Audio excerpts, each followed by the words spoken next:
বিশ্রাবণ একটা বিচার আসলাম, হ্যাঁ। নিরাশি একটা বিচার আসলাম। হুম। বিচার থেকে উঠতে যাওয়ার সময় বুকের মাঝে হঠাৎ করে ব্যথা। ব্যথা হয়ে যায়।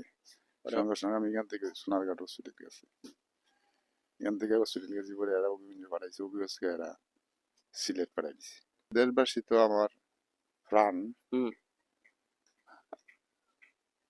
আমার না তোমার স্টক করলি বা আবার তুমি শান্ত সুষ্ঠু ভাবে কথা কও, দুইটা কথা কও। 30-35 বছর ধরে বয়সের সাথে আছি। হুম।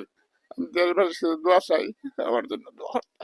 সুস্থ হয়ে যাতে পুনরায় আবার আবার জনসেবা করতে পারো। জনগণের দ্বারা যাইতে পারি। তোমার কথা। আমি গড়ে থাকাটা আমার জনগণের দ্বারা আমার জানটা জায়গা যাইবার লেগে গরতা হাডা তোমার বন্দি মনে হয়। বন্দি জীবন মনে হয়। তো আপনারা সকলে আমার জন্য দেখেন, আমার জন্য দোয়া করতা, আমি যাতে আবার সুস্থ হইয়া মানুষের সেবা করতে পারি। আলহামদুলিল্লাহ, খুব সুন্দর কথা বলছেন মেম্বার সাহেব।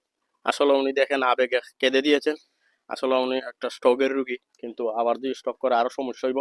তো বেশি কথা আমি বললাম না, সবাই উনার জন্য দোয়া করবেন। আর উনি একজন ভালো